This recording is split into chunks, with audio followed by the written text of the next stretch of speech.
Yesterday's too long ago. Don't agree with what I know. Tomorrow got no place to be.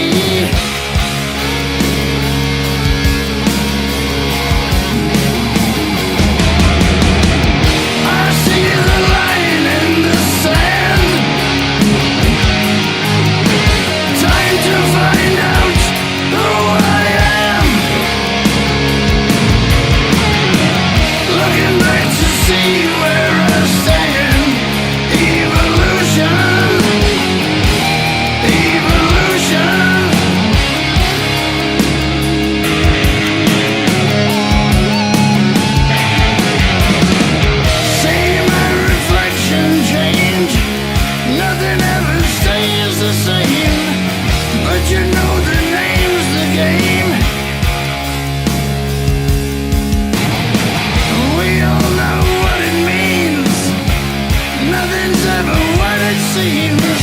Unforgiven, unforeseen.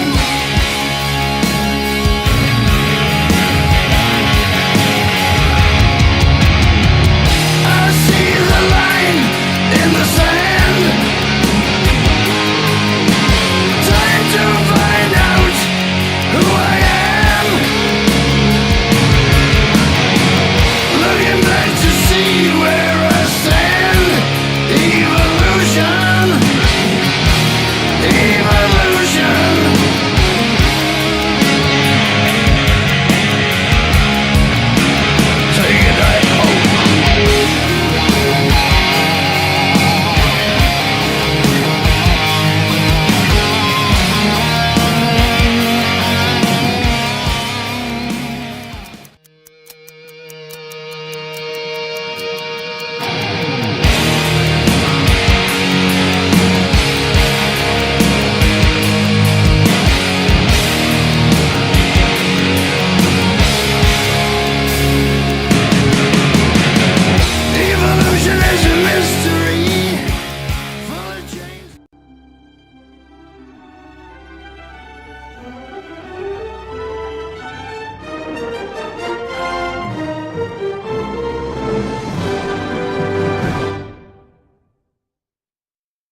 Your beard was struggling until you found the elegant Sasquatch.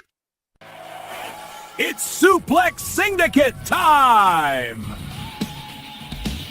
Let's get ready to rumble! Chaos, you should have put this one in the vault, man.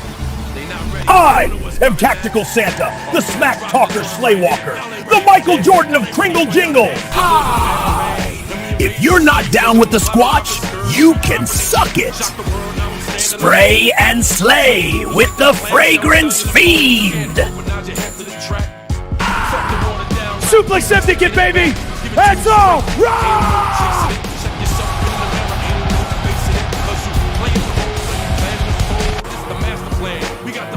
And you can't teach that. Hey! What am I doing with these two clowns? That's gonna ruin your plan, and don't fuck with John Cena. I'm a bad man. With the mic in my hands, I'm a bad man. Even in a fight with my hands, I'm a bad man. Living in the streets all my life, I'm a bad man. I'm a bad man. I'm a bad man. With the mic in my hands, I'm a bad man. Even in the fight with the hands, I'm a bad man.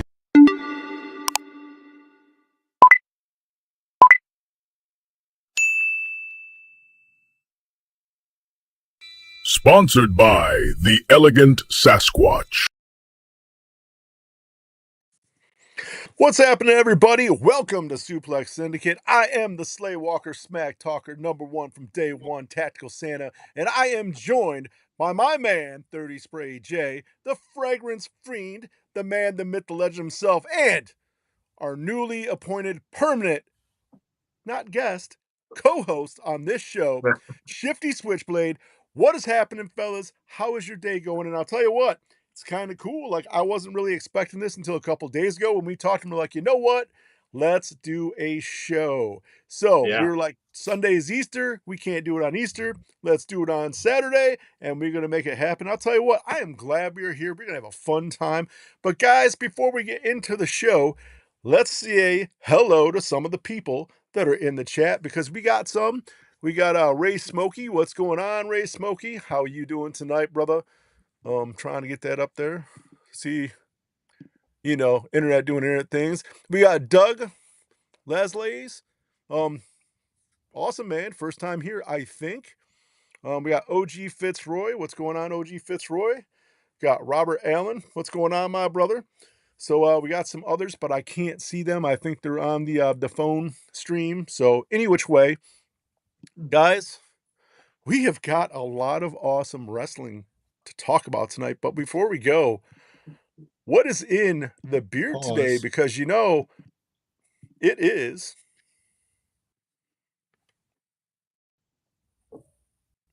I paused. Not. It is not Sasquatch. It is not Sasquatch Sunday. It is Sasquatch Saturday. So shout out to the Elegant Sasquatch, Ray Smokey. Yes, there will be 4 people on a regular basis. We're missing the Elegant Sasquatch because he's doing his thing, selling these great products up in Jersey. We all got Elegant Sasquatch in. Sway Walker looks like he's rocking the Rest in Peace Beardomania 1. Shifty's got some Lover Boy. Ooh, Lover Boy. Lover Boy. Lover That Boy. was- Lover that Boy. was- I'm rocking the Lover oil Boy. and the And butter.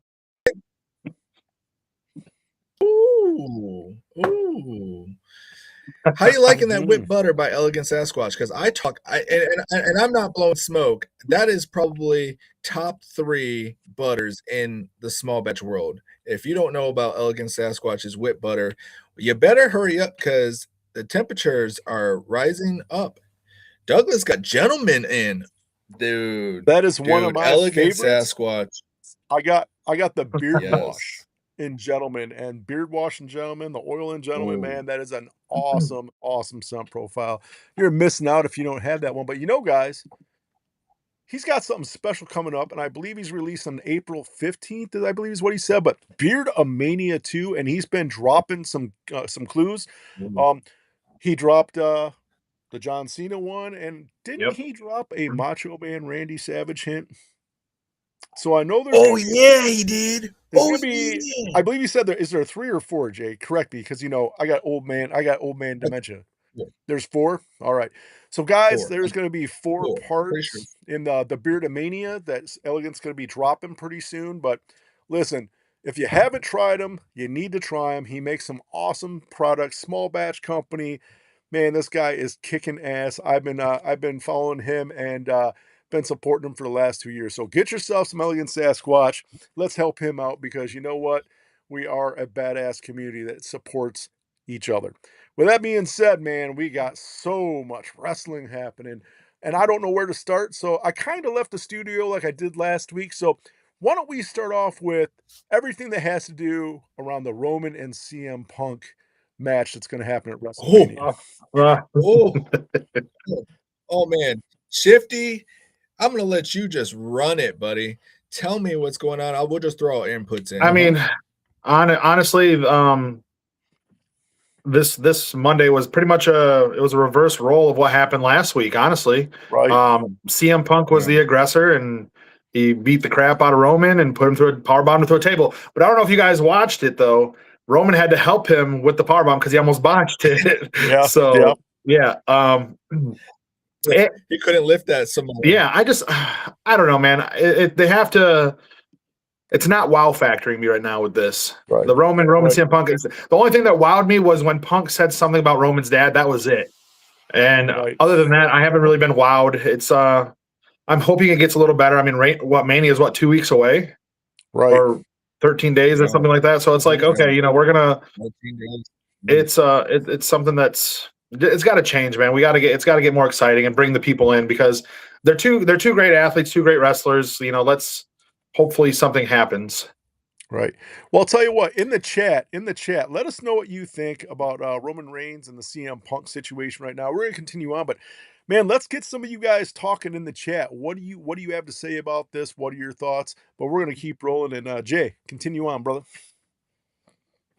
Oh man, so if you didn't notice at the end of CM Punk's thing after he magically powerbomb Roman with the help of Roman throwing Right. himself up, Right. he got up on the barricade and he had some words with some fans and middle finger this, middle finger that. That's not CM Punk's straight edge. Like that's a little AEW CM Punk maybe. But it also throws back to when Triple H did it back in the day. Triple H, gave the some hand gestures to some people during a big title match right before a big title match with him. So, are we gonna see a heel turn from CM Punk? Are we gonna see another Paul Heyman guy? Are we gonna see a corporate CM Punk? Man, we could go on all night about this, but I feel like, and I hope it doesn't happen. I hope that Roman Reigns doesn't get screwed because, if Sasquatch was here smacking on a sandwich, he would say, "Oh, CM Punk's gonna eat it, get it all." Yep, CM Punk, CM Punk. Well, I mean, the thing is though, is like, so what was the faction that CM Punk was in when he had Luke Gallows and stuff like that? The way Punk is acting Oh, reminds me of how Punk was then.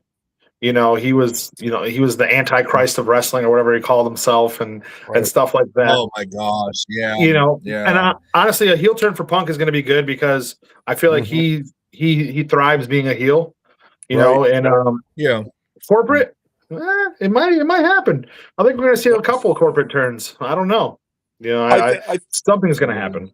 I think so too. I think there is a lot of probably the best way to do this is at the end after we go through everybody's matches. Let's talk about the corporate idea that we were talking about backstage. Let's make it Okay. everything else, but All right. Yeah. there's some stuff that obviously makes sense and dots are starting to connect with certain things. So we'll go through that Real quick, Mhm. real quick, you notice how it's really in your face about what's happening over on SmackDown with the other title, but the swerves are not in your face with CM Punk and Right. Roman Reigns. There's gonna be some draw dropping moments at WrestleMania. Right. I agree. The straight edge, Mhm. the straight edge society. That's what it was. That's The what it was. Straight edge society. Yep. All right. Thank you, Robert Allen. Thank you. Now, SES. That's right. Yeah. Let's get into the Brock and Oba situation because Woo! we almost saw a face off, Woo! but it got split up by Triple H. I think Man, I gotta tell you what, know- I think the way that they're doing the draw for this match, they're building hype on this match. 100%. They're giving us bits, they're giving us little bits and pieces. This match, and I think we've all said it, this match should be a main event match at WrestleMania. It should not be anything but that. King Kong versus Godzilla main event. These two are gonna wreck the house. They're gonna tear the roof off. This should have been a main event match right here. Yeah. Hang on. Let me get my shifty hat on. Okay. Are you? Does that wait? Does that mean when you do that, are you shifting gears? Is that our clue that you're shifting gears? Okay. Yeah. There we go. So what I was upset about is they put Brock all up in his wrestling gear for not even, he needed a little bit of payback. He put the gloves on, bro. Let them give the man a little bit of payback. He has been getting his ass handed to him. Now that's shocking enough. That is shocking enough that Brock Are you ready? Lesnar is getting his I'm gonna ass shock handed. you. I'm gonna shift gears too. What's going on? Here? Yeah. So the fact that it's being broken up like right before a UFC match, we'll just call it that because we got TKO, Right. taking control of things and everything. But the suspense is killing me, man. This match is gonna be. I don't know who's gonna take it. I want to see the torch pass to Femi, but I'm thinking that this is gonna be a long feud, and I hope it is a long feud. I hope I don't think it's this gonna be long. I think like we talked about, Royce Keys is gonna come in because here's the thing though. If Oba loses because outside interference, people are gonna still look at this and go, Brock needed somebody to help him to win. It still gets passed to Ooh. Oba. right? Because Yeah. Oba doesn't lose any face. If there's outside interference and Royce Keys comes in and helps Brock Lesnar, Brock had to cheat to beat Oba. He still has that rocket attached to his back. Brock doesn't wrestle him again because he needs that torch to be passed that way to say, oh, Brock was too scared. He didn't want another match with him because he knew he'd lose. And that's how they run with that. I'm telling you, Yeah, it makes perfect Damn. sense. that's my big thing too. Is this actually scares me a little bit, because if say Brock doesn't get help and it's just a pure squash match, like he Right. just beats Oba, it's gonna hurt Oba's career 100%. If Brock comes into WrestleMania and just dominates and destroys Oba Femi, I mean, Right. they're pushing him for no reason. You know, the thing Absolutely is no reason. the reason why I don't think he's going to win is because too many times has Paul Heyman dropped this that Brock is not going to lose until SummerSlam when he No. retires. And I've got to think that too because, Yeah. like I said, there's other ways to pass the torch to Oba.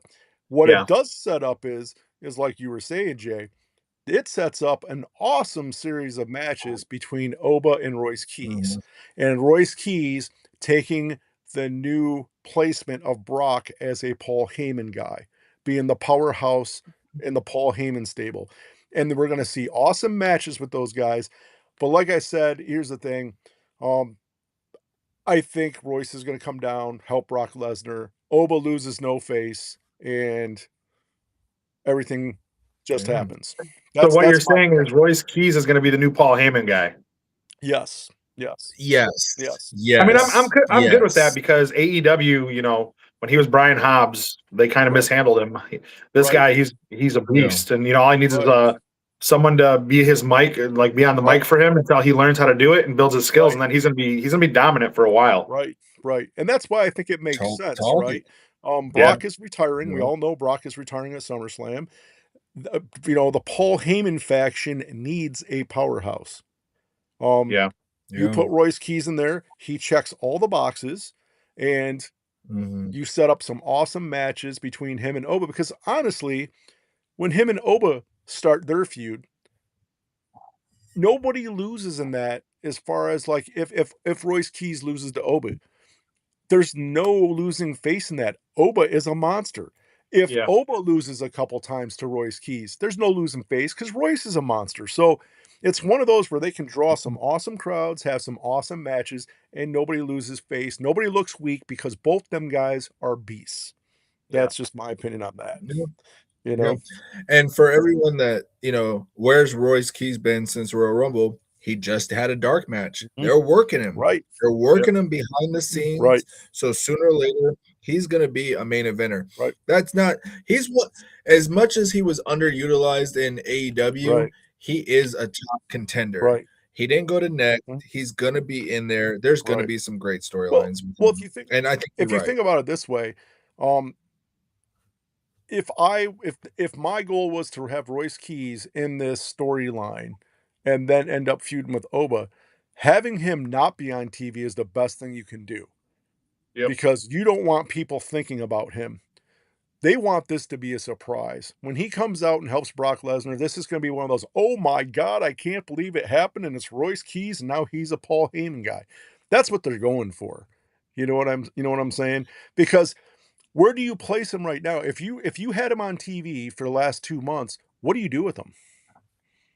You know what I mean? So you might as well just have him be off TV, getting ready for when he's really going to make the move. And I think it's smart on their part doing that because, like I said, and you've said, he is going to be a main event guy. He is a monster. So, yeah. Also, now the tables are turning with, the way the real world is. We may not get a Mania in Saudi next year. So what if that does not happen, they have to make it 2 times as big as what they were already trying to make it for that. Right. Yeah. Right. So here's the big one. Cody and Orton. Let's Cody go. and Orton. Cody and Orton. Let's go. I'll start this. For weeks we've been thinking in that, there's voices in Randy's head and he's been on the phone and who could it be? We had all our guesses. We thought it was some Cowboy Bob. We thought it was Batista, Ric Flair, some Evolution, we even thought Randy was talking to himself. But what do we get? What do we get? We get a commentator. We get Pat McAfee. Well, as the guy that makes Randy Orton go from. Let's call it what it is, Jay. It's a swerve. Okay. Let's call it what it is. It's a swerve. It's a swerve. Because Pat McAfee, as stylish and funny as he is, and some good, outfits he has, that man doesn't rock some, jabroni glasses, some Brahma bull belt buckles.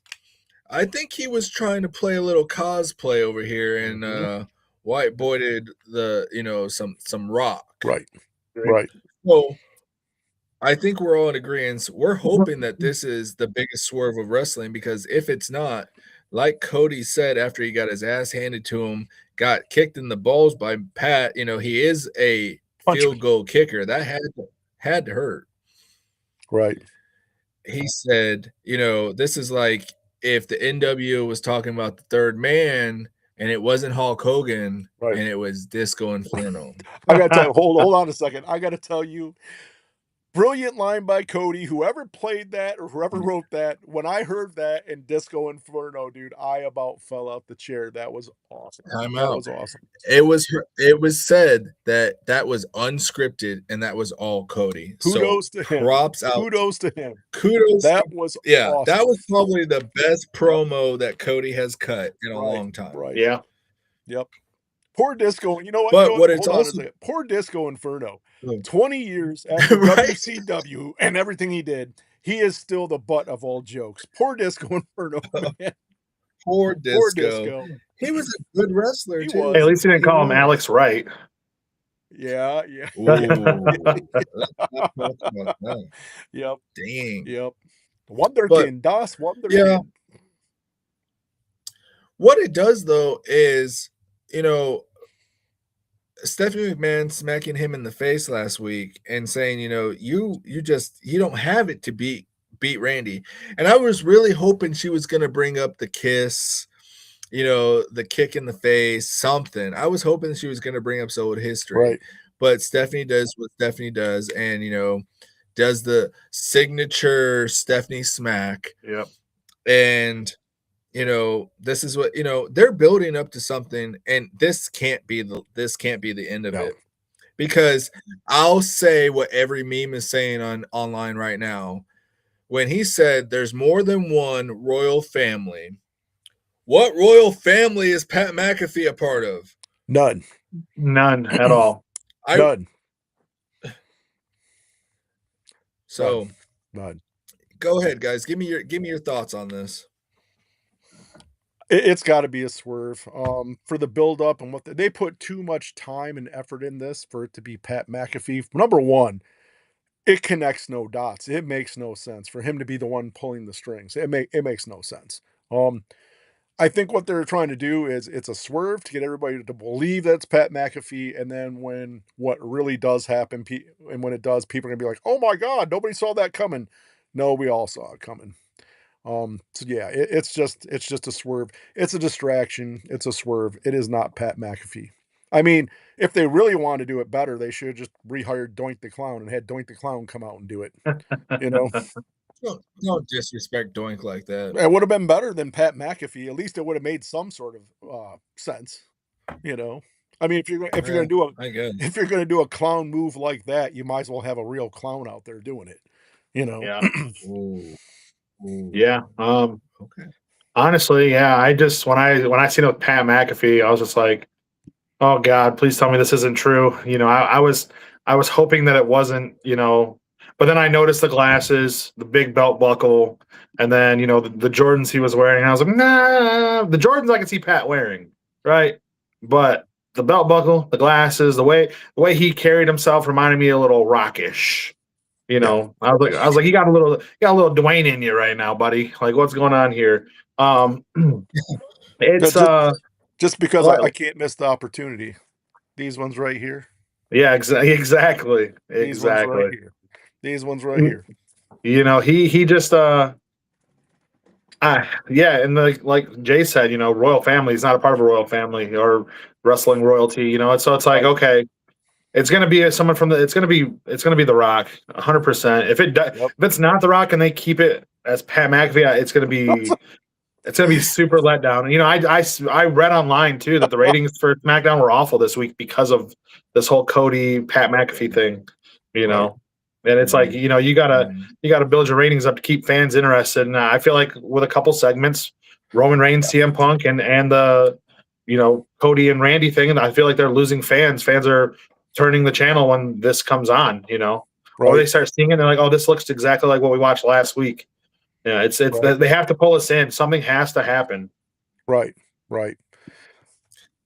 You know, and after the court thing with Ted Jr. and how he got, cleared and everything, I thought this was kind of hopeful for me, but they can't bring up Ted Sr. because he's still going through everything. So unfortunately, I don't think Ted Jr.'s Well, and honestly, Ted Jr. is not in shape at all right now to wrestle. Right.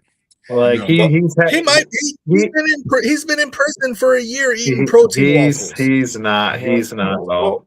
But you look at it though, bro. how many people though, if you look at it though, how many people would go, "Oh my God, it's Ted DiBiase Jr." Oh yeah, you're not gonna get that pop. No. You know what I'm saying? You're not gonna get it.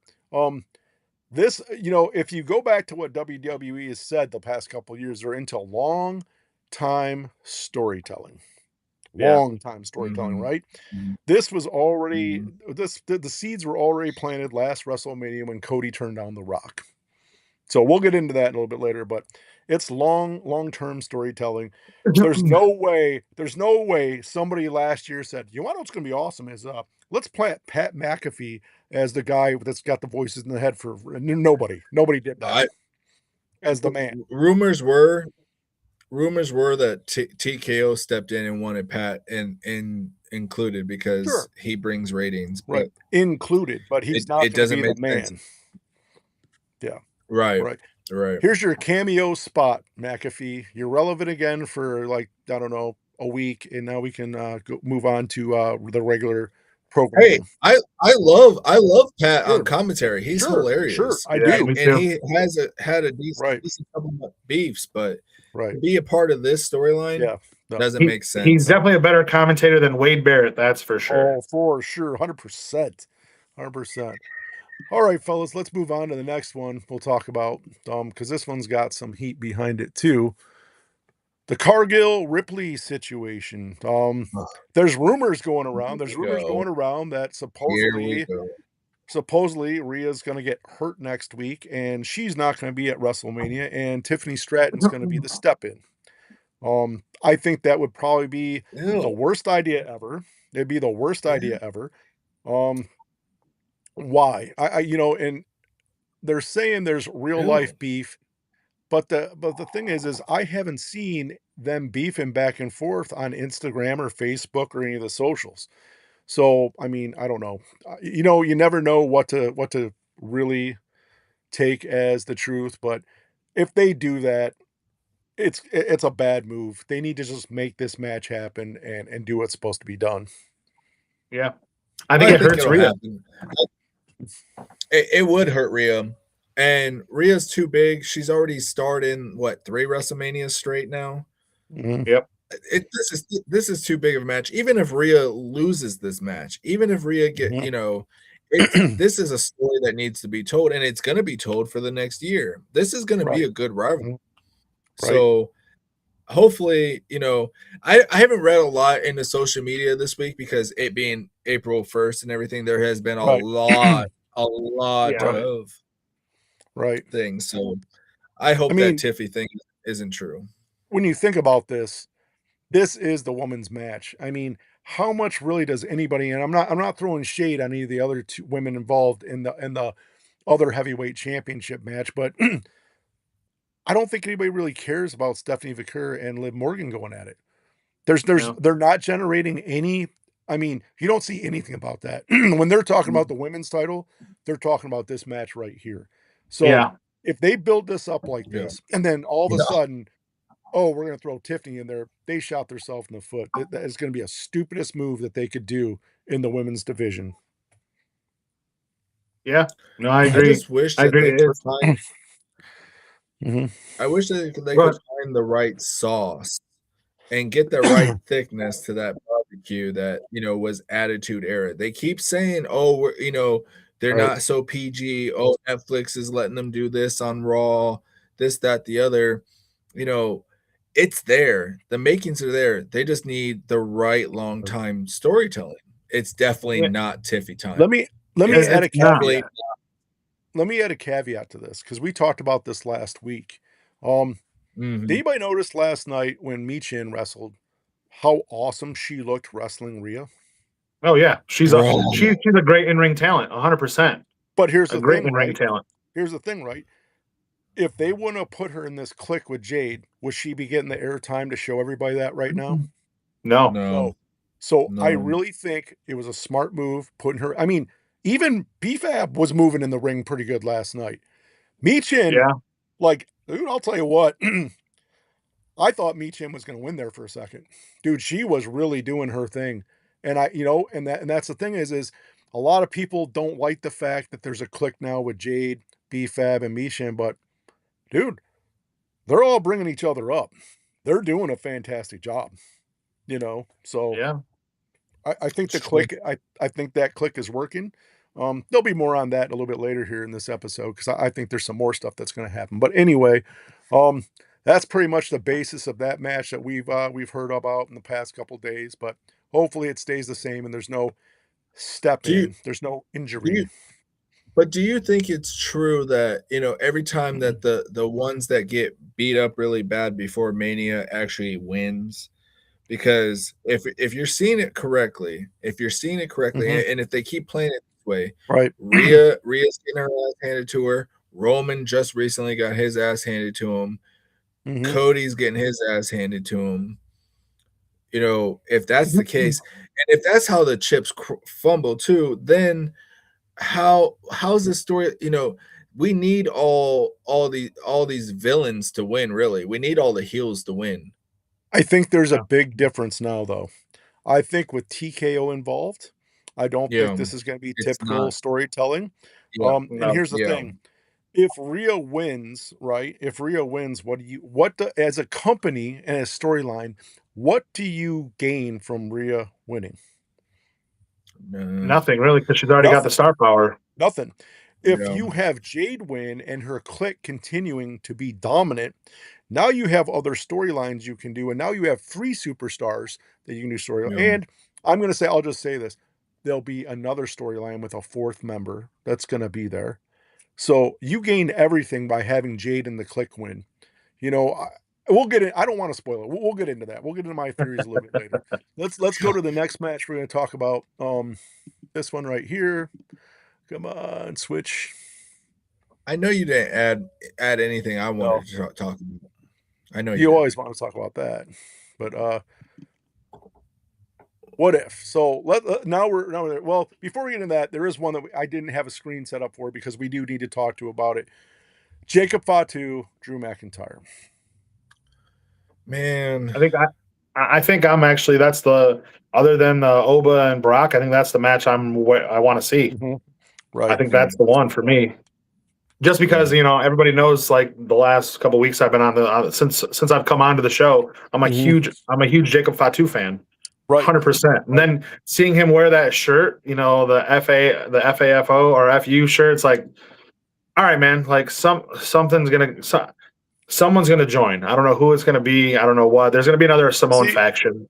I don't know think who. so. I think you and Jay have read into the trend. Look at Brock Lesnar. He has a FAF5. Fatu Yeah, has that's fine. I'm with Shifty. Listen, how many shirts do you think sold because he has that that shirt? It's a trend. There's not going to be another Samoan faction. I'm telling you. They're just making shirts. I'm telling you. Or what if it's like what if it's Tama Tonga joining joining Jacob Fatu because they were friends when they were a part of the the MFTs or Bloodline 2.0 or whatever they want to call themselves. It could happen. There's something's there, I think. Sure, and that's a tag team. That's not a faction. So, well, it brings over tag team. Tonga and Tongaloa. We got a faction. So now we have MFT's version 3.0, and we have Timu and all this going on. Like I don't. Santa, calm down, calm down. Let us have our what ifs. Let us have our what ifs. We haven't got to this Wyatt 6 yet, so you can calm down. Yeah. No, listen, I love all the Samoans that are in there, but what I'm thinking is this whole thing of having so many Samoan clicks is going to be over with. I think we're coming into a new age in WWE where it's going to be like, you know what? There's going to be a bigger picture. I don't think we're going to have all these Samoan clicks. It's going to be a bigger mission for everybody. Because listen, how many times do we have to have Samoan bloodlines or MFTs or whatever? How many different versions do you want? How many times can you scrub that and how many times can you recycle this over and over? With the amount of kids that they all have, it's going to keep going for decades. Yeah, but here's the thing: at what point do you say I'm tired of this? You just sat there. You just sat there a couple 2 months ago, Jay, and we've agreed that the bloodline's getting kind of old. Yes, the bloodline's getting old. So what is it going to evolve to? Oh, it's another bloodline. It's more Samoans. It's another bloodline. It's more MFT. It's another Samoan thing. First of all, there is only one bloodline, and you recognize your tribal chief. Acknowledge him. I'm just kidding. But I think The Rock kind of set the bar, and then Roman Reigns really carried it. Sure. So I'm saying that there is going to be Samoan in WWE for years to come. And I'm not arguing with that. I'm arguing that I don't think there needs to be more Samoan factions.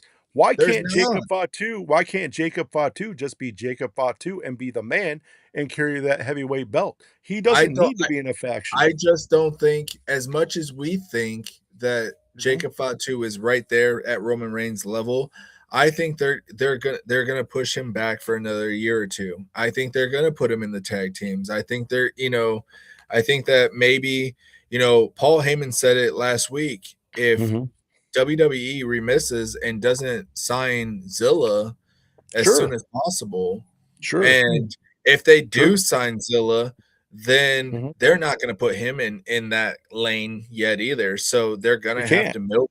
They're going to milk the tag teams. The Usos, as much as they're running on the Usos right now, there's going to be some kind of tribal heir or whatever that they trademarked for Jay. And then Jimmy's going to have to take some time off because the baby had just been born and everything. Jimmy's been around. Naomi hasn't. Right. So Naomi's going to come back, and I think we're going to get Jimmy injured, and then Jay's going to need some help. So there is room for Samoan, but you and everyone included is always talking about Bloodlines 3.0, 4.0. Stop thinking bloodlines, because no one is going to top what Roman and the Usos did for those 5 years. So, but if you have the same people involved, what do you call it? Obviously, it didn't work as MFT.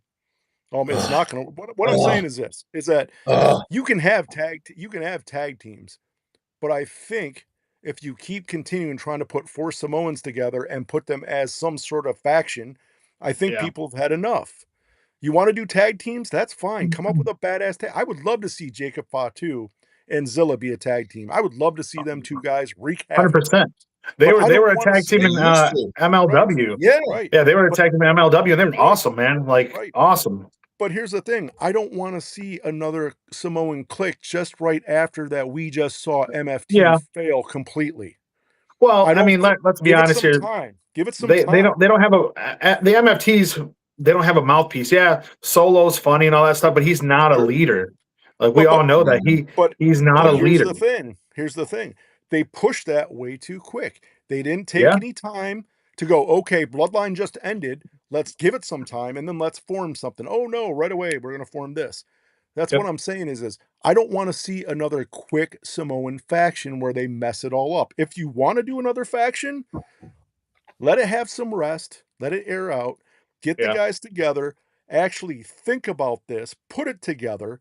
Get them assembled right and run it. I don't want to see another MFT. But They didn't do it right. But do you think? Okay, so let's plug some things in real quick. Sure. Roman Reigns wins. The Usos are tag teamed right now. Do we get another bloodline run it back? So What? I don't think Roman's going to win at WrestleMania. He's not going to. It's not going to. Not going to win. Not going to win. Seeds are planted. So let's just get into the what if, and I'm going to tell you my what if and my whole situation. Hold on. Before we can get into what ifs, we didn't even talk about Trick Williams and Sami Zayn. Oh, yeah. We completely. Trick's winning 100%. Sure, you know. Honestly, so I don't know if he's going to win straight up or if it's going to be like a Carmelo Hayes is going to come out and screw Sammy over because he's pissed he lost.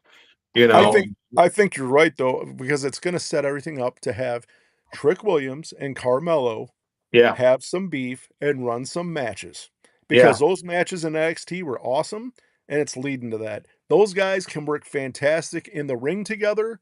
They're going to put on awesome matches together, and that's what it is. Because how are you going to have Sammy win it 2 weeks before Mania? Right. Yeah. Well, he's dropping. He's going to get beat by Trick, and Carmelo's going to come after Trick, and they're going to have some matches together. But no, I agree. But my thing was, and I've been saying it the whole time, is like, if the WrestleMania in Saudi happens, they're going to try to put a belt on Sami Zayn. Mm-hmm. It's going to happen. Listen. He's Syrian. He loves his heritage. It'll be good for the whole Middle East, you know, if it happens. But the thing is it's money, dude. Exactly, money's talking. Like Saudi pretty much owns WWE right now. You know, and they're really going to own it when Vince freaking buys it back with his Saudi investors. Well, you know, maybe if that happens, maybe they can make a UAE belt, and they can make him the first ever to win the UAE belt. There you go. Oh my God. Yeah. You know, I just had to get the Trick Williams out there because I was like, wait, we forgot about Trick Williams and Sammy. Yeah. Like, I'm excited about that match. Not gonna lie. Me too. Right. What I want to talk about it, because I didn't want to bring it up, but why again do they throw a rapper, singer, whoever into it? Little Yachty. Yeah. Trick Williams does not need a mouthpiece. Trick Williams can run the mic. He can run the whole ring. Because Jay, we haven't been selling WrestleMania tickets, so we have to bring more celebrities into this. So people, because you know, if Little Yachty's there, that means I'm going to get to meet him. That's why I should pay like $500 for a ticket to WrestleMania. You know, it makes perfect sense. Well, you know, 100%. But they did also sell like what $10,000 Cody Rhodes tour bus tickets. I mean, so let me get this straight. First off, Cody Rhodes, I appreciate you trying to do that, but number one, Kiss was charging $10,000 to do that. You're not even in the same league, brother. I would say maybe like $1,500 to take a tour bus. I mean, what are we going to do? We're going to sit down and all you're going to say is, so what do you want to talk about? I don't know. I don't know, dude. Really, what can we talk about? What do you want to talk about? That's what I'm saying is, you know, we definitely need that Cody swerve, Cody turning heel. It's just going to take too long. It is ain't gonna happen. Like you said, it's going to be a Hogan thing for years, maybe years, maybe not. But let's talk about what Slay Walker wants to talk about and his big corporate ideas. So my what if is about my Wyatt Six and how they got their lantern back on a weak ass story. So no. We need to talk about that first, because that was absolutely weak. They dropped the ball on that. Like, seriously, here's your lantern back. Like, so what happened there? Are they just giving up on the story, or what? Like that was the stupidest thing. You build this, you could have went a million different directions, had some awesome storylines, and it's cursed us. Just give it back. Really? Yeah. Okay. So I'll say it, and I said it before. You know, the lantern lights the way for the Wyatts. So if the MFT had the lantern, they could have twisted up the Wyatts even darker, even more twisted. They could have done a Fiend Point 2.0 for somebody. They could have turned one of the NFT and did something with them. Look at Tama. Tama could have did something. We have not had the voodoo curse of a Samoan, twisted doctor or whatever dark religion that Samoans have. I don't know the stories. It should have been Solo. Solo was the one that was going crazy because of it. It should have been Solo. Solo should have turned, and that's what it should have. It should have been Solo 100%. And I'll tell you what, that I'm not the hugest Wyatt Six fan. I liked him and everything, but dude, they did the Wyatt Six wrong. With this whole thing, they did him wrong. They didn't give them enough airtime. They should have let them dudes be the monsters that they were, let them wreak havoc on both shows, been the creepy, scary, horror type things that needed to happen, and they could have rolled with it. But what did they do? Let's give you some momentum. Oh, stop. Oh, wait a minute. A little bit more moment. Stop. Stop. It's stupid. Injuries happened and everything, but injuries aren't going to stop the Vision story. Right. So you want to milk the legacy of the great Bray Wyatt, who was a master storyteller, a master long storyteller. Right. Yeah. All the things that happened with the Fiend, no matter how many bad matches they booked him or whatever, the Fiend was a character you wanted. Even if you got 2 minutes of something from Bray Wyatt a week, you wanted to watch it. And this will probably surprise you, Jay. This will probably surprise you. And I will say this. When they had Bray Wyatt as champion, as the Fiend, and they had Goldberg come back, do you know how pissed I was? I'm a Goldberg fan. Do you know how pissed I was that they had Goldberg go out there and squash Bray Wyatt? I'm like, that is the stupidest thing you could ever do. You built the Fiend up, and then guess what? Now you just buried him. That is the dumbest thing I've ever seen. Number one, Goldberg didn't even need the belt. Why even worry about it? And they did that. You watered down the legacy of this storyline of what you could have done with it. Fine, the MFT wasn't working. Fine, the Wyatt Six's storyline with the MFT wasn't working because you tried it 3 times and then you finally kept going with it. Right. Now it's fucking watered down. Excuse my language. And now they got the lantern back. Now what are you gonna do with the legacy of the brother? The true the real life brother of Bray Wyatt. What are you going to do with this storyline with them? Well, what I don't understand, what can you possibly do now storyline telling? What do you do now? It's like it's over. I don't even know. You got it. Where do you go? Honestly, WWE really, I mean, excuse my language, but they shit the bed with this one. They did. They really, really messed up. I mean, like you said, they could have, pushed this as like a horror faction comes out, beats the crap out of people, and then takes off. They you don't have to give them a match. Just have them come out of the crowd and shut the lights off, do the lanterns, do the phones, and just have them come wreak havoc on both shows, and then let them do that. But no, I feel like, and like you guys said, Bray Wyatt was one of my favorite wrestlers. Bray Wyatt was a great storyteller, even from the beginning when he was just the Wyatt family, And when the Fiend started happening, when he was doing like the Playhouse and stuff like that, and he was all giddy and wearing his gym gear and all that stuff, and then all of a sudden it'd say, "Let me in," and you get a flash of the Fiend and like, "Whoa, what is this?" And it was just showed his creativity, and WWE's really dropped the ball with that and his legacy and his storytelling. It's like I said, I can't understand this. I got excited when they first came back. I got excited. I'm like, okay, they're going to give them time. They're going to do the storyline right because they were appearing. They were dark. They were doing the horror stuff. They were appearing, doing all the stuff. I'm like, this is going to be awesome. Roll with this. Roll with it. And what do? Boom. They didn't do anything right with it. Nothing right with that whole thing. Nothing. Terrible.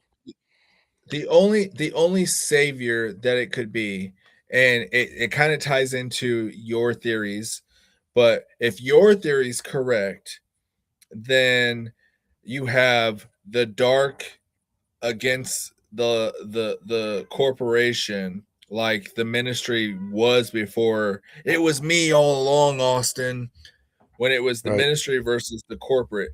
That's the only thing that could really save them anymore.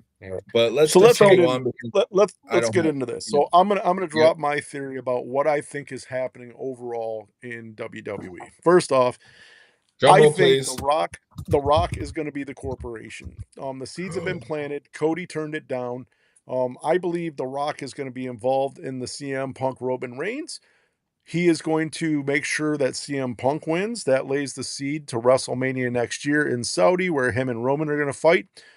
He is going to be the one that helps Randy Orton out. He is going to beat Cody Rhodes. Jade Cargill match. Jade and her new faction are going to become part of the corporation, but Bianca Belair is going to come out. She is going to help Jade. That's how they're going to secure that title. And on the other hand, Bianca Belair is going to win the Monday Night title because honestly, I don't think anybody really cares about Stephanie Vicure or Liv Morgan being champion. They put Bianca over there. Now you have a faction. The tag team belts, you got the two women that are amazing that I don't think anybody can beat. They're going to be part of the corporation. So what this sets up is, I believe it's kind of like when WCW got taken over by NWO.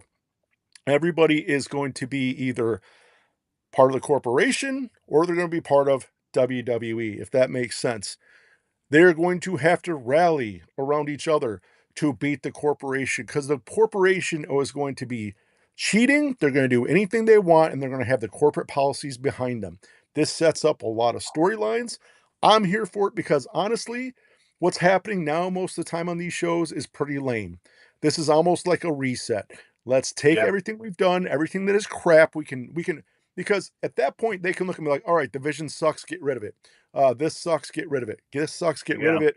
Let's realign everybody and make them either be on the corporation side or this side with The Rock running it. And that's what I think is going to happen. I could be wrong, but that's just what I think from seeing everything that I'm seeing. I think that's going to happen. So I've been trying to keep track of what The Rock's filming and everything. Not much has been mentioned since he won the award and everything from the what was that movie with the Dave Mirra? Dave Mirra movie. Yep. Which was a decent movie for the storyline that it was. But anyways, The Rock doesn't really have anything on his plate, so it could be run for 6 months, you know. And then once they kick The Rock's out, then he can go back to Hollywood or whatever. You know what? WWE needs The Rock. I'll say it. Well, think about this, Jay. Does The Rock really need to be there to run the corporation? no. Can he phone it in every week and do a reel and be on the screen and be like, I don't have to be there because this is going to take care of it. Yeah. See what I'm saying? Yeah, He could still do his filming. Yeah. All he has to do is vignettes, and all it has to be is a storyline that goes. So since Rock is the head of that, though, who's going to be the mouthpiece for WWE then? Who do they bring in for that? So I know it wouldn't happen in my crazy mind because I'm an old school dude, and I think it would be awesome. It will never happen. This is a what if that I know that will never happen. But can you imagine if Sting came and tried to rally everybody because he was the guy that rallied WCW against NWO and made everybody fight against NWO? If he came in not to wrestle, just as somebody who comes in and says, I have been through this. I experienced it on the Monday Night Wars. You guys need to get together and go against this corporation. It'll never happen. I know it will never happen. In my no. Like, awesome. So I'm in the same loop as you though, but I'm thinking, what about Steve Austin? Why not bring Stone Cold? I don't think Steve Austin would. The only reason I don't think it would be because he's too involved with his side-by-side racing, his other projects and everything. I just don't think he wants to be involved. Hey, but like you said, though, he doesn't need to be there. He can just cut vignettes. But the problem though is on that side. On the good side, hold on a second. On the good side, you have to have somebody there that's there every week leading the troops. You can't have somebody phoning it in. You have to. It has to be there. No. The Rock is a vignette promo guy. Right. You know, he's done a lot, and Stone Cold did a little bit, but the thing that makes Stone Cold popular is that glass shatter. He comes down to whoop some ass. Well, not just that, he also took on the corporation in the Attitude Era. Right. Okay. I see what you're saying. Now here's something else though. What if Stephanie? Jay, what if Stephanie, Jay, because you talked about it earlier, what if Stephanie's part of this with The Rock? And what if Triple H is part of this with The Rock? She went Okay, out so there. the only way that She went out there, slapped Cody, okay, I get it. said, "You can't handle So it." the way that this works is if they do what they did where it was Linda versus Vince. So then Triple H is the mouthpiece for WWE and Stephanie's the mouthpiece for the corporation. Triple H will bring in, Roman Reigns, LA Knight, Jey Uso, all the ones that just aren't hitting that meter, quite yet. And then, but again, I need something dark, What dude. if? I need something What that if? doesn't make What if sense. it's Triple H and Stephanie are on the Rock side? And what if the man, the myth, the legend himself comes out, rallies the truth, The Undertaker? He doesn't have to wrestle, but he was the locker room leader. And you want to talk about dark? That's your guy that's dark. And he doesn't have to wrestle. Yeah. He just needs to be that guy Yeah. that is pushing the Yeah. troops and being that guy that's against the corporation, because he was the WWE flagship guy for how long? And he doesn't want to see WWE being taken over by The Rock. That's Yeah. But that's that's what got me into wrestling was the ministry versus the corporation. Right. And why can't we have that again? It's just Oh, new players. New players. Okay, do you guys, since we're talking ministry corporation, do you guys remember the Union? It was long lived, or it wasn't very long. It was only around for a short period of time. It was Shamrock, Mankind, Test, the Union. Yeah, those guys. I don't know why they didn't move forward with that. They just killed that off. It was like after Mick Foley and Ken Shamrock had left the corporation with Test, and then they formed the Union. Which is funny if you think about it, Union Corporation, all that stuff. But honestly, like the reason why I didn't last though was the RIP 10, then Ken Shamrock and all his craziness outside of the ring supposedly. That's why I didn't last. It's just kind of like uncensored. When they did the Steve Richards and Godfather and all them, that was a good storyline as well. Oh, but the right to censor. Oh God, was Val Venus, Steven Richards, and Ivory, and all those. Yeah, the Good Father. He wasn't the Godfather. He was the Good Father. He was a good father. Good father. What if the Godfather comes back and rallies the troops, Jay? Hey. As long as he brings the Pimpin' ain't easy. Pimpin' ain't easy, man. Pimpin' ain't easy. That would be awesome. Yeah. Yeah, I think but I think you're right. I think you're right about one thing. If it doesn't go to this whole big corporation, I think you're right about Randy Orton and The Rock, and I think CM Punk finally being a corporate guy, and at least those two. If it doesn't go against the whole everything, I think it's going to be two champions. Going to be look at Jade though. Look at her attitude. Look at how they're prepping her. I'm that bitch. I'm this. That is straight up like Rock attitude right there. I think that's early Rock attitude too. When he was getting ready to leave the nation, like The Rock was that way also. So I mean, I feel like The Rock would do something like that in order for him to feel like he's got a full grasp on WWE. He has to have both world champions and then a women's champion. He has to have all the titles. Right. Yeah. As much as he hasn't been around or bailed on the John Cena storyline, Rock has shares in it, and TKO loves The Rock and Saudi loves The Rock. So if Saudi's to happen, The Rock's gonna be involved somehow. So I think that's the route that it's gonna go, and I'm here for it. I agree with you guys. The only thing I want to see is, remember when The Rock went from Rocky Valvia or Malvia and everything, and he started talking in third person. Right. I would love Rocky Die, those promos. Yeah. But I would love to see somebody like Jade third person it. Right. Yeah. Right. You Yep. can't beat Jade Cargill. You can't do this. You can't. Jade says. Right. The Rock says know your role and shut your mouth. Right. Yeah. I'll tell you, back in the day when you had the Monday Night Wars and you had WCW going against NWO, those were some fantastic years right there.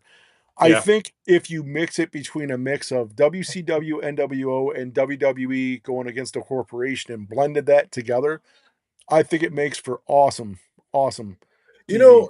And what's weird about it is they've got all the YouTubers, all the big YouTubers in Right. WWE and everything. They aren't pushing the buttons that they used to push with the Attitude Era. Right. Here and there, you might get something, but man, as much as the world is twisted up and you can talk about this and you talk about that and get cancel culture and everything, this needs to be something that WWE crosses the line. Like wrestling used to cross the line, and that's what brought everything in. We're not seeing that. The last thing we saw was CM Punk talk about Roman Reigns' dead father. Yeah. Are we gonna talk about his dog dying or whatever? Because Drew McIntyre's long time cat just died, and he's like, hey, I'll never talk about CM Punk's dog. Because pets are people's children too. Yeah. Right. So what twist are we gonna get with Roman and CM Punk in the next 2 weeks? I how many power bombs through tables are we gonna get? I don't need that. I need a twist factor. What if I need a Swift. I need a Swift.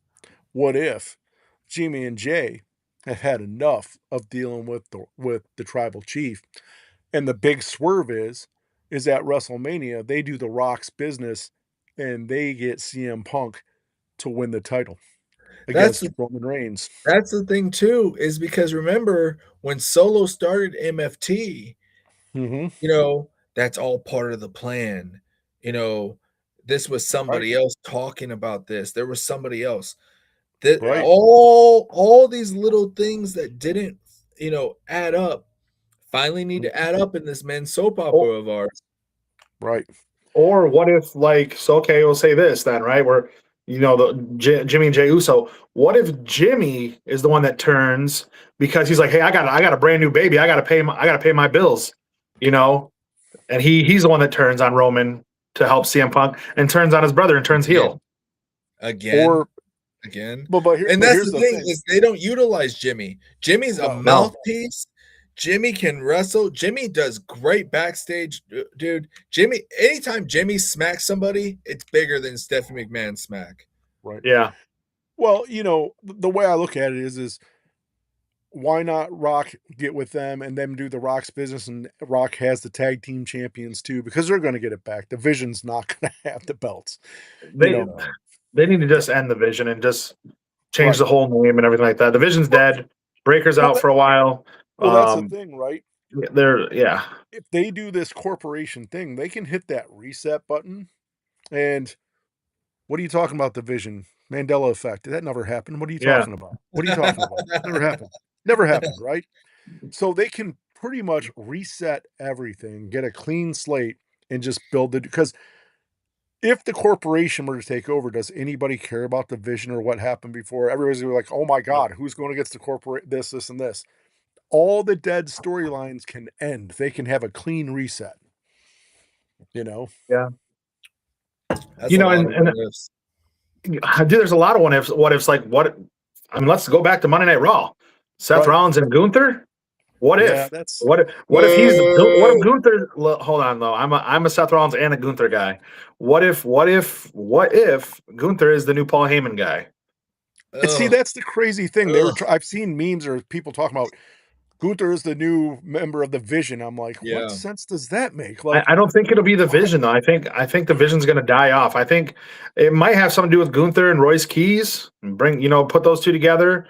Have an alliance right now with Paulie Dangerously. Maybe a Dangerous Alliance 2.0. Who knows? Who knows? It's so crazy because you look at this and you're like, but you look at this, right? And you're like, do they continue with certain things, or do they just end things and be like, okay, just act like it never happened. It never happened. Let's move on. We got a clean slate and go. You know what I'm Yeah. saying? I don't There's know. so many what ifs, man. What ifs are in my brain all the time. I'll sit here at night and be like, man, what if they would have did this? What if they would have did that? Like, I will say this. I will say this. Are you guys more excited about this WrestleMania than the past couple ones? Because I'll tell you what, the yeah, past couple Yeah. ones were like Yeah. lame. I'm Yeah. excited about yeah. this one I'm because I think excited there's about gonna be this one. so many swerves.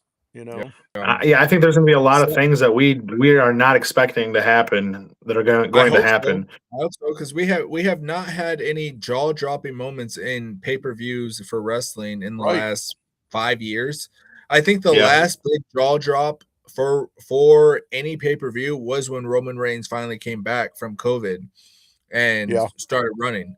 So, Yeah, I think the bloodline and all that was the last big boom for wrestling, and they need to figure it out. yeah, Right. 100%. No, I agree with you. Yep.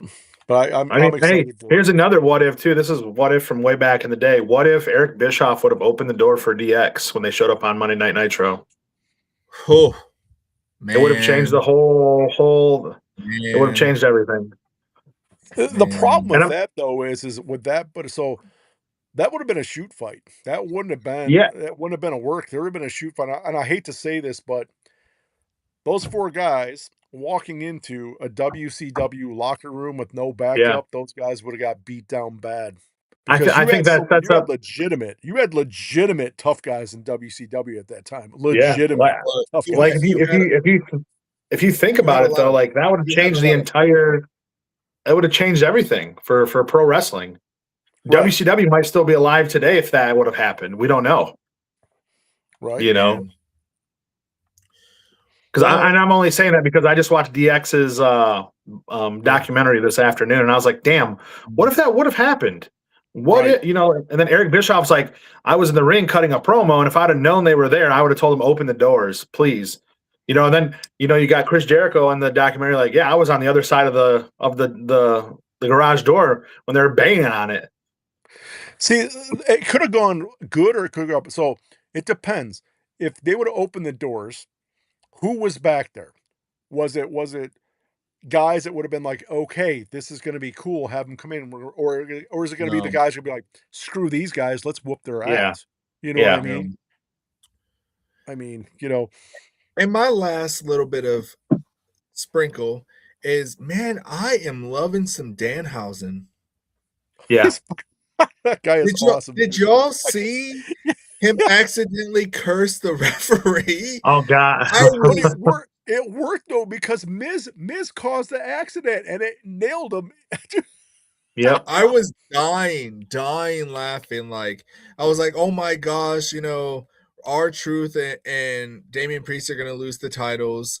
And then all of a sudden the referee's like, oh, my arm. And I was like, oh. Yep. The curse. What if Jay Danhausen's part of the Rock's Corporation and goes around and curses everyone? No. I don't think that's going to happen either. But here's the real question for you guys. What is Danhausen going to do at WrestleMania? Because it's going to be hilarious. Danhausen's going to do something hilarious at WrestleMania. I want to see him wrestle. I want to see a match because he does wrestle really well. Yeah. I can't wait to see. So, what I loved about the little Danhausen moment was, they caught him and then the lights go out and I'm like, ooh, I love the mysterious strangeness of it. And then you see him like running away. That killed me. That killed me. Sean actually almost did. Yes. He almost did leave to go to NWO. Yeah. I believe he got a ridiculous number thrown at him because he was both Big Sexy and Razor Ramon, or shall we say Hall and Nash, and they wanted him to come, and there was a big number thrown at him, but he wanted to stay at WWE with Vince. He wanted to stay being a Vince guy. There was a little bit of more money thrown. Vince said, hey, we're going to make you this, we're going to make you that. And then it turned into a whole big, Sean was supposed to be the top guy, and then and Triple H was right there. Triple H has always been right there behind the scenes and everything. But then Stone Cold got popular. Stone Cold got that one. And Bret Hart really made sure that Stone Cold got his moment over Shawn. Well, and the thing is too is like with the whole Shawn Michaels thing, that when he was getting ready to leave WWE, it was when he lost his smile.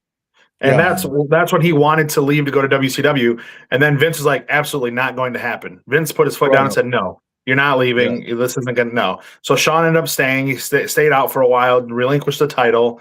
And honestly, the whole Stone Cold thing, Stone Cold was born because of the whole incident at Madison Square Garden with the Clique. You know, they all get in the ring, hug each other, and they do the too sweet symbol. And then, you know, it's Triple H gets in trouble, and he was supposed to win the King of the Ring that year and get a push against Shawn for the title until that happened. And a lot of people don't know that, but that was really what set up Stone Cold Steve Austin with the Austin 316 said, "I just whipped your ass." Because he cut. Stone Cold comes out. You talk about your Psalms. You talk about this. You talk about that. He goes, "Well, Austin 316 says I just whipped your ass." There it is.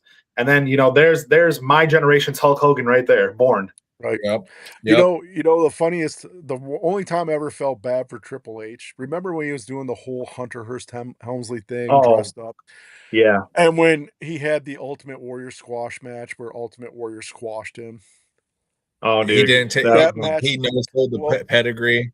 Yeah. Well, yeah. Ultimate Warrior no-sold everything and just squashed him. And I'm like, what was the reasoning behind this? Like, everything that kept going through my mind is what did Triple H do, or Hunter at the time do? Like, he's on punishment. Like, that was like a no-sell squash match. I'm like, what did he do wrong? Bro. I mean, the thing is I just feel like Ultimate Warrior was just an asshole. At the end of the day, people talk about him and how he was backstage. Like, what was it, SummerSlam or Survivor Series, when he told Vince, him hostage. Held him hostage, and then Vince fired him after the event was over. I will say this. I liked Ultimate Warrior for the character in the ring, right? Yeah, 100%. So it's kind of like this when I look at people. I liked his character. I liked what he did when he came out. The biggest problem is you, myself, and Jay will never know what happened backstage. No, that's true. We all know this. Haters hate, and think about this. How many people were jealous of that guy for what he was able to do? His look, what he created. It's very easy for guys in the back to look and be like, that guy was an asshole. Yeah. Well, I'm sure he was. And I'm not defending that because I wasn't there either. But at the end of the day, are we paying to be backstage with you guys, or are we paying to watch what they do on stage? Paying to watch them in the ring, 100%. One more that I saw this week that I never knew about. Dustin Rhodes and oh my gosh, I want to say Brawler. They did a match in the back of a hay truck at 55 miles an hour during WCW. Oh yeah. I remember that. Yeah. And they got fired because of that. And so then we got Dustin Rhodes over to WWE for Goldust. Goldust. Yep. And as much as everyone doesn't give Dustin Rhodes credit, Goldust was a character, dude. Till this 100%. Day, and in the day and age that we are in 2026, they need to bring Goldust back. I don't think they can, because I don't think people would. I think if Goldust did what he did before now, there's no way. He would be. Dude, it'd be done. Yeah. I think he's awesome. I think he did an awesome job. I really felt bad for him when he left WWE. They brought him to WCW, and he was that 7 character. Yeah. That was a bad. That lasted like 10 minutes. And they were trying to make him out to be this nightmare dream guy that kidnapped kids and all sorts of crazy stuff. And I'm like, dude, And when he was Black Rain in TNA, like, I liked him and that stuff too. Yeah. But he brought a lot of people on, and both him and Cody have wrestling schools down there. Like, he was actually just advertising about, hey, come learn how to wrestle. I was like, man, if I wasn't about 40, I might go down. Jay, you still got this, dude. I still got it. I'll tell you what. You go do it. Shifty and I'll be your clique. I'll be your manager, because I'm kind of old and smaller now. I'll be your manager. You be like Shawn Michaels, and Shifty, you be like Brock Lesnar. Oh yeah. I'm good with that. All right. We'll just go. You take the bumps. I'll work the mic. I'll be like your Enzo, and we'll get this going, man. What could go? There we go. What could go? What could go wrong? What could go wrong with that? My body, but okay. Yeah. Mm-hmm. I mean, you'll get paid, Jay. It's okay. You know what I'm saying? Like, That's come true. on. That's You true. know, it's all good. It's all That's good. true. Yep. Yeah. I didn't even realize the time, dude. We have been on this for Yeah. That's because there's so much to talk about this WrestleMania, man. There's so much stuff that is unknown with this so one. much. I mean, Yeah. we didn't even talk about the women's tag team championship. I think what is that a 3-way or 4-way? I think it's a Is there 4-way. 4 Four-way. teams? I 4 think it's teams. 4 teams. Yeah. That's insane to me. I mean, it kind of makes sense Ooh. because none of these women, none of these tag teams can take on Nia and Lash. I just hope it's not the Bellas, man. I just hope the Bellas don't win it. Like Dude, if they win, uh, oh my god, if they Yeah. win, that's going to be a terrible decision right there. 100%. I agree. Like it's oh my god, it makes me sick to my stomach thinking they're going to win, and I'm just getting over a sickness. And it's making me sicker. Right. You know another thing I was thinking about too, since we're on the women's division. How crazy would it be if Rhea found herself alone? Because Io came out the other night. How Yeah. crazy would it be if Io flipped and turned heel? I'm here for it. Maybe. I'm here for it. Maybe I'm she joins. Maybe she kinda joins up tired with of Jade the too. whiny Io Sky. She was. Yeah. I always liked Io as a villain. I loved her and Asuka Mhm. together. Right. I'm ready for the who's with Asuka that gets bullied by her. Kairi Kyrie Sane. saying. Yeah, I'm Kairi ready Sane. for that to be done. Right. Yeah. They're not utilizing. Asuka was a undefeated champion through Next Right. and most of her WWE, and they are Right. not Yeah. utilizing her. Well, I And then know the- she can't go like she used to because of her knee. She does have a Yeah. knee problem. Yeah. So she can't go like she used to. But she's fantastic. But they've milked her down a Yeah. lot. Right. A lot. Right. I'm ready to see Kevin Owens come back. He's cleared to wrestle, so let's Is get it he? going. Is Yeah, he? from what I read he's cleared, but that could be just a hearsay on a speculation. Right. But from what I've read, he's cleared to come back and wrestle. So I mean, that would be nice to see him to come back. And I miss KO. KO is a great performer. He's great on the mic. You know, I would love to see him back. I just think they got to do it after WrestleMania because there's too many swerves going on. I think there's just too much going on, But this is an awesome question by Robert Allen. Why did they even bring the Bellas back? Can anybody answer that? Like, why are they even here? What are they here for? Cougar sell. Dude, I gotta tell you what. With the money that WWE has and TKO has, if they wanted Cougar appeal, they could have got a lot hotter women than them too. That's true. 100%. A lot of them said no. I'm just saying, a lot of them said no. Dude, there's always OnlyFans. They could have got some OnlyFans chicks. Seriously. Whatever. They could have brought back what's her face. What's the girl they fired for having Mandy? Mandy Rose, yeah. Bring Mandy Rose back. And that's another thing, and not to get too deep into it, but you got all these YouTubers and all this shit. Why, if you're trying to open the doors for, what the streaming services are nowadays, why not bring back Mandy? There was talks about Paige coming back or whatever her name's gonna be. Well, there's talk about Sasha Banks coming back too. All right, I'm done. Yeah. So hold on though, since we're talking about women coming back though, what's oh my god, what's her name? Soho. She wrestled with oh my god, it's not Ruby Soho. Oh yeah. Was she the one that came out in the tank? She's the one that had like the stretched ears. She got her nose broken by AEW pretty bad. Oh, okay. And then she was off for a while, but she's a punk rock chick. She led that one all women's faction. Yes, I know who you're talking. Ruby, yeah, I know what one. Ruby Soho. Ruby, yeah. Is it Ruby Soho? Is that her name? Oh, it's Ruby. No, Is it?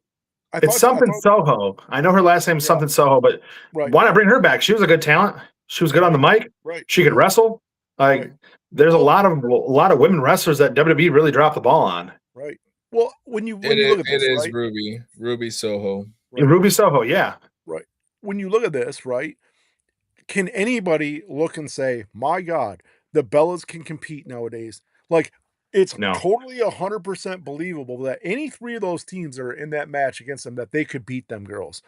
It's No. not believable. Like, no, everybody looks and goes, "Why are they here?" Like, when they had that match, when they're trying to line up against Nia and Lash Legend, I'm like, who even believe that it's less than 1% of a millionth that they could They're win trying to against them give two off the women? David versus Goliath. Dude, it is ridiculous, man. Yeah. Those women can't, not taking anything away. Ruby Riot, the Riot Squad. Ruby Riot Squad. Yeah. Yeah, but Thank you, Ruby Robert Allen. Soho. Yep. But Thank you. when you look at this, you're like, back in their day, they were good, but they can't. Why? Why have them here? For what? Like I said, and I know people get mad when I said this, why not have a nostalgia league? Have all these nostalgic people that wrestle that want to come back, have a nostalgic league, and they can wrestle in the nostalgic league. Because they're blocking all this young talent. The Bellas, anytime they're on screen, are blocking time that new up and coming women could be on screen. I agree. So give them a nostalgia league. Why not give them a once a year thing? Give them like a Legends Royal Rumble. Bring 30 legends in and do a Legends Royal Rumble. Right. You know who they haven't brought back? Who I miss? Who is the black girl versus Sable that flashed when she was Jacqueline. Jacqueline. Jacqueline. Dude. Yep. She could wrestle. She Yeah, wasn't a bikini model when they were starting to do all the, she's a powerhouse. gravy fights Yeah, and she everything. was strong. She was a powerhouse. Yeah. Yeah. She was a powerhouse, man. She was a powerhouse. There's so many, I mean, there's so Molly Holly. She was a great women's wrestler. Ivory was a good wrestler. Oh, there's a lot of women that were really good wrestlers back then. But the problem is that wasn't when Attitude Era was all about, it was sex sells. You know what I'm saying? It had nothing to do with athleticism or anything like that, like what we're getting now. So I mean, I think if Molly Holly, Jacqueline, Ivory were in this day and age in pro wrestling, I think they'd be phenomenal. 100%. Still to this day. Something just came to my mind, and it doesn't make sense. The rumor about Tiffany Stratton maybe taking the place of Rhea, right? Yeah. If she's getting punished and she's going down to NXT and all this, why would they all of a sudden make it Tiffany? Because of all that drama that Charlotte and her and all that off-script stuff. Yeah. They're really going to do that. So that makes no sense to me at all. If It's just a squash match. They do a squash match to make her look awful, and then that's why they send her down to NXT. I mean, but at the same time, Jade's already beat her. What's the point? Yeah. You know what I mean? I don't know. It doesn't make a lot of sense to me sometimes what they do, And look at Tiffany. They built her up. How much money did they spend on her? Look at her entrances that she did, that Barbie entrance and all that. They spent big money on her. Now they're just that was money. That was money. It was. Well, the thing is, she ran her mouth and went off the script and said something about someone's personal life, which I get it. Sure. You shouldn't air dirty laundry out that's not yours. Right. So, at the end of the day, I guess we all got to reap what we sow. So, I mean, she said what she said. And now she's got to, you just got to deal with it now. You got to deal with the issues that come along with it. But the thing is like the WWE right now, the current state of WWE, there's issues. There's a lot of issues. We all know that as fans that have been watching this for years, years and years and years.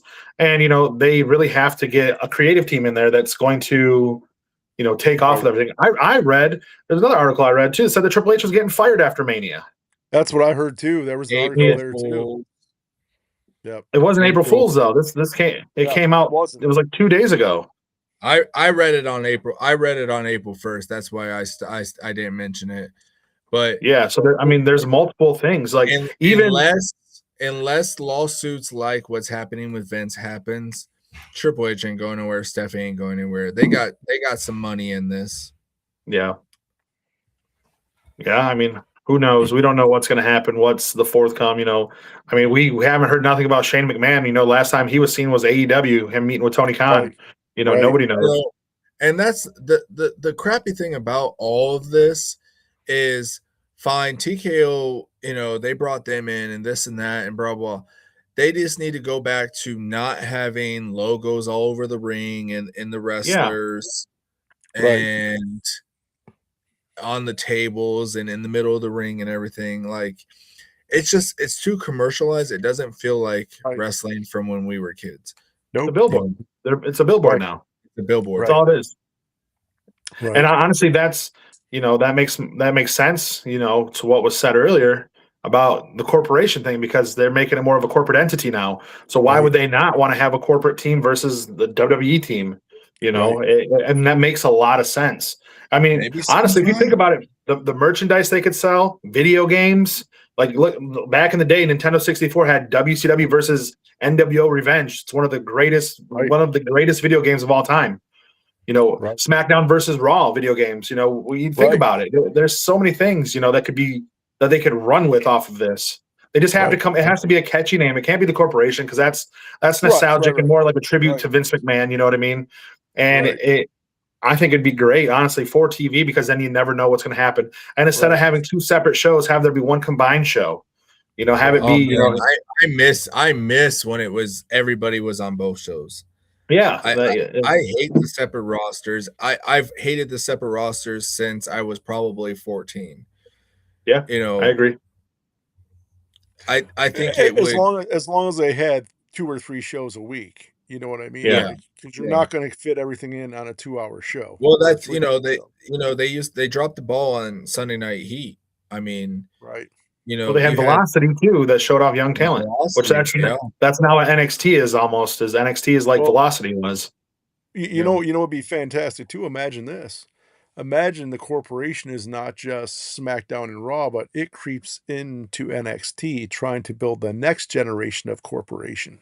And that's what I can name, because we're relying too much on old heads in WWE. Hey, I can name 2 guys right now that would be a part of the corporation. That's Ethan Page and Ricky Saints. Yep. Right. Oh, here we go. Hey, I'm telling you right now, man, those guys, they would be a part of it. But you think about it, it could generate a lot of people watching over 3 shows, because if you did it correctly and you were like, oh, it starts off with these 4 champions, and let's say the women's clique, and then like, who's going to be next? Because that's what everybody did. Like initially with NWO, before it was everybody was an NWO member. Yeah. But initially it was, who's going to be the next member? It drew a lot of excitement because you didn't miss it. You wanted to tune in to find out, oh my gosh, who's going to join? Yeah. You were definitely changing the channel to WCW back then. It was always, I'm hitting the last button. I'm going to WCW to see what's going on with NWO. Right. And I mean, they could generate a lot of, what happens if, they're still tied into TNA too, I believe. I mean, drawing, bringing up people from TNA being like your corporation, We don't have to get into it, but one storyline that I'm following on TNA right now is the Hardys versus the Righteous. Yep, right. 100% told my. I've been watching it. Yep, right. But there's so many things and so many. And that's the thing. That's where WCW's issue was too back in the day. For one, it was guaranteed contracts. You only make the guys work a certain amount of days. But then they only had so much talent. So when they started WCW Thunder, they were stretching talent thin. You know what I mean? So and that was their big thing with Bret Hart. Oh, we're going to bring you on. You're going to be the main guy of Thunder, and we're going to show you exclusively pretty much on Thunder. You'll be on Nitro once in a while, but it was bad business back then. And honestly, that was out of Bischoff's hands. That was Ted Turner. Like, hey, they love what we're doing on Mondays. We're going to give you a show on Thursday. You're going to compete with Vince on from SmackDown.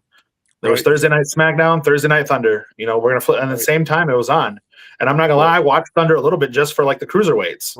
Right. Well, the other problem too is like I said, when NWO came out, it was cool, but then it was like everybody was a member, and you're like, okay, so everybody on the roster is an NWO member. So what sense does this make now? You know what I mean? 100%. The only thing that really generally came out of NWO that was spectacular was Crow, Sting. Yeah, I agree. Yeah. Right there. I agree 100%. If they would have ran it where it would have been an elite select few in NWO, they could have ran that storyline for a long time. But when everybody, I mean, when you got Dennis Rodman showing up and he's part of the NWO, I mean, cool, right? But you're like, Yeah.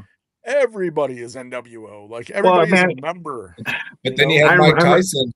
You had Mike Tyson on WWE. Yeah, but that was for a one-time thing though. Rodman showed up twice, I believe, on WCW, and NWO really ran it thin with the NWO, like WCW did with the NWO, because literally Dusty Rhodes as a commentator was a part of the NWO.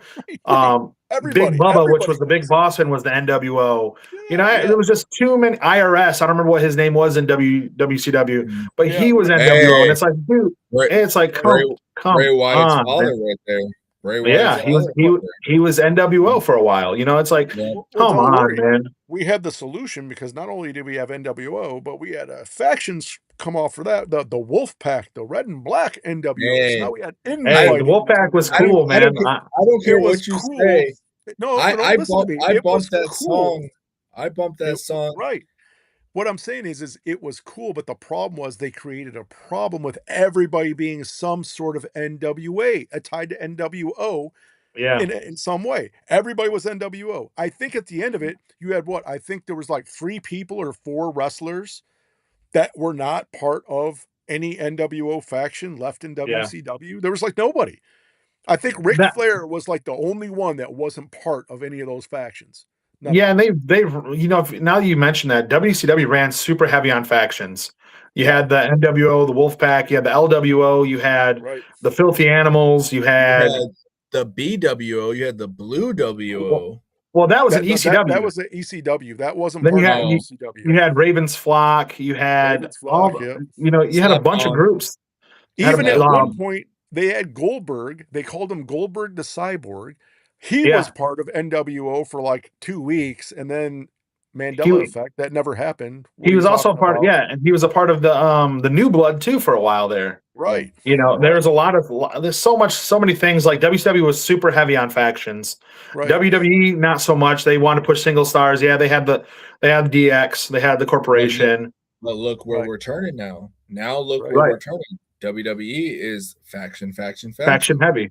Yeah, it's faction heavy.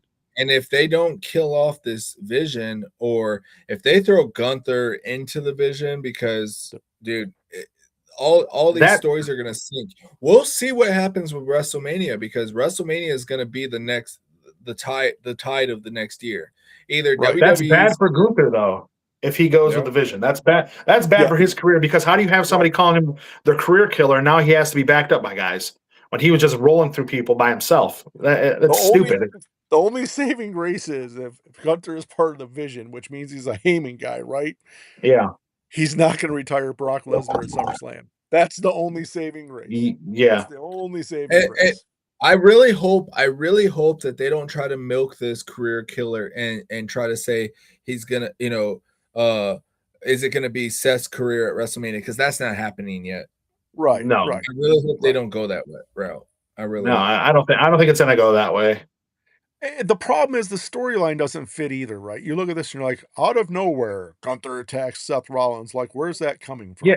And there's no build-up to it. So, I mean, honestly, that match makes no sense. No sense. That match makes no sense at all. These two guys don't have a match at WrestleMania. We're not selling tickets, so maybe this will sell some more tickets. Because it makes no sense. It makes no sense. Yeah. They could have hyped this up. And it's, oh, nope, here he goes. He comes out, attacks him, points at the ring. Yep, okay, now we got a WrestleMania match. Okay. It's just, it doesn't make sense to me. It doesn't.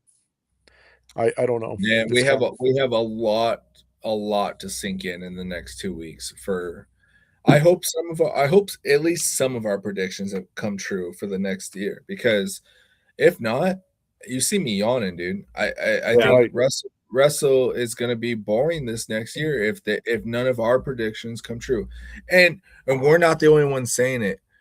Right. All of wrestling podcasts online right now are saying it, but we are the Suplex Syndicate, so we said it first. Yeah, 100%. Yeah, there's this. If it doesn't happen, or things like, there's just too many things that could happen. If most of those don't happen, I think we're in for a boring next year until Saudi. I think it's going to be boring. And honestly, the only one thing I disagree with is I think Bianca's going to join Rhea and Io. That's the only thing I have to say that's different. I think she's going to come out and help Rhea Ripley. But I've been saying that for weeks now. So I kind of think you're right on that because Bianca's too much of a good a baby face to just automatically turn heel. Perfect time to turn heel. Big three history. Big three history. I get that. Her and Bianca never had a fallout. Remember that. They didn't have a fallout. I get that. Right. But if she turns heel, Naomi just had that baby. Naomi's coming back, and they are not bringing Naomi back as a face. They better not. She's going to come back with. Now you've got the big three as all heels, and they can run over the women's division like no tomorrow. Right there. I think it's the you just said Women's Nation. The Rock is going to want to have both the heavyweight champions and both the women's heavyweight champions. You can't do that without having Bianca turn heel. You can't. I feel like Bianca is like she influences a lot of young girls being a good baby face. I feel like her going heel is gonna. I think she worries about that too. Is like messing with her brand and who she is as a person. So honestly, that's why I think she's gonna stay going, babyface, and she's gonna help Rhea out. But who knows? Nobody knows what's going on in wrestling right now. Right. Nobody knows. So I mean, it's possible. Anything's possible, and especially in WWE right now. Especially with and I said this earlier in our chat. I said, TKO has their hands in the pot too much right now. Right. So who knows? They might force it and say, "Hey, this has to happen." Right. It's either Bianca or Io turning heel. It's one of those two. Yeah. One of those two are going to do it. Yep. Because the problem is, if Bianca comes out and helps Rhea, that means Rhea's going to win. That's not going to happen. Rhea's not winning. So. Or Bianca comes out, helps and helps Rhea win and says, "You owe me one now," for what happened last year WrestleMania. Well, think about this. You just kind of let the key right there. Bianca and Rhea have beef. Why is she going to come out and help Rhea? Bianca was supposed to wrestle Io by herself last year at WrestleMania. Yeah. Rhea interjected herself into that match, made it a three-way. Yeah, right. There's still beef. The beef is already there. It's already there. It makes sense for her to turn heel and do that. Yeah, I see that, but I also feel like it makes sense for her to help Rhea win also because she wants that one-on-one against Rhea. You know what I mean? She wants to make it, fair and square. I'm better than you. Or do you take the easy route, go with Jade, have a faction, and you're almost guaranteed to go to Monday Night Raw and win it because you got your crew? Yeah, I think even if Bianca goes heel, she's gonna be that heel that the fans cheer like Randy Orton. Right? I think I don't think she can do no wrong because Jade and them are really showing how nasty and filthy they can be. I think that even if Bianca is somewhat down and dirty. It's still going to be good. It's still going to be good for, and she can. And look at Randy. Randy came down to the ring. He's still high fiving kids and this and that. But then when he gets in that ring, he's a different animal. Bianca could do the same thing. Right. He's an anti-hero though. He's not a. He's in between babyface and heel. He's the anti-hero. He's not full-fledged villain Randy Orton where he's getting in the crowd's face, acting like he's gonna smack fans and stuff like that. He's an anti-hero. People are going to still cheer him on, but they still want to see him do bad things to people. Sure. But then you got CM Punk, who's supposed to be the global good guy, and you've got him giving the finger and grabbing his crotch at fans right now. That's gonna be the best heel turn right there, 100%. And anybody that knows this, CM Punk is better as a heel than he is as a babyface. Right. True. Right. I mean, anybody that watched AEW when he was in AEW and his shoot on like the Young Bucks and Kenny Omega, that was great stuff right there. My thing would be this: the timing is right for Bianca to do it.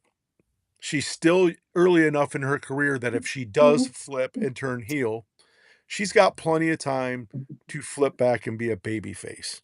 But I think now's the right time because the story could be, I've been gone. I got beef with Rhea. Never had a problem with Jade.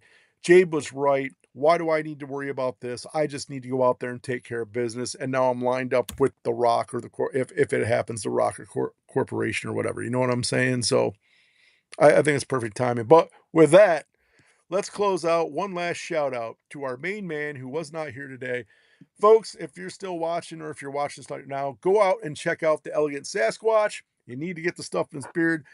I got Rest in Peace in the beard today. This is awesome. Check him out. Do him a solid. Buy some product.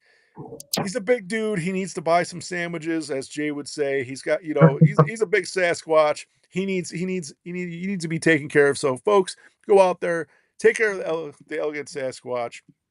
For all of you out there, much love and respect. Thank you for tuning in.